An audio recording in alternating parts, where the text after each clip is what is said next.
एके दिवशी असाच चालत जात होतो. सहज आपला इकडे इकडे पाहत होतो. अचानक तो आला आवाज पाठीमागून. पाहिले तिथे लगेच मीही मागे वळून. एक डोंबारी वाजवत होता त्याचा ताशा.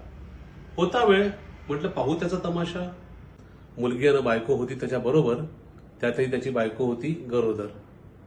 मुलगी होती अंदाजे 9-10 वर्षांची, साधारणपणे माझ्या मुलाच्याच वयाची. मळकट कपडे होते तिच्या अंगावर, होते ओझे गरिबीचे तिच्या खांद्यावर. डोंबाराने लावून बांबू, वर बांधली दोरी.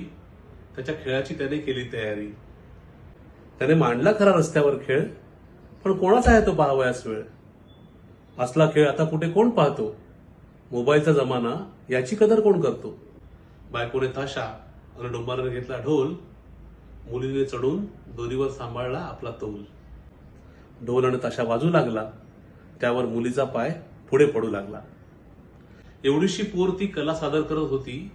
स्वतःच्या दारिद्र्याशी नेटाने लढत होती. ढोल ताशा थांबला, खेळ संपला. मुलीने थाळा हाती घेतला. लोकांकडे ती मुलगी जात होती. आपल्या कलेची बिदागी मागत होती. लोकांच्या वागण्याचं काहीच कळत नाही. कलाकार आणि भिकारी यातला फरकच कळत नाही. ती मुलगी माझ्या जवळ आली, तेव्हा मी तिला जवळून पाहिली. कृश शरीर, निस्तेज डोळे, डोळ्याभोवती वर्तुळ काळे. तिने माझ्यासमोर थाळी धरली. मी 50ची नोट काढली.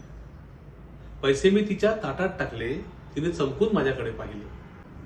तिच्या आयुष्यात खूप कष्ट होते. 50 रुपयेही तिच्यासाठी जास्त होते. तिची माझी नजरानजर झाली.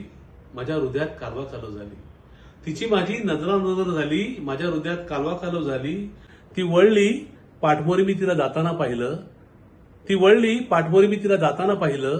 तिच्या डोळ्यात तिचं बालपण मी मरताना पाहिलं. तिच्या डोळ्यात तिचं बालपण मी मरताना पाहिलं. या मुलीचं आयुष्य असंच करपून जाईल. या मुलीचं आयुष्य असंच करपून जाईल. रस्त्यावर खेळ करता करता रस्त्यावरच संपून जाईल. रस्त्यावर खेळ करता करता रस्त्यावरच संपून जाईल.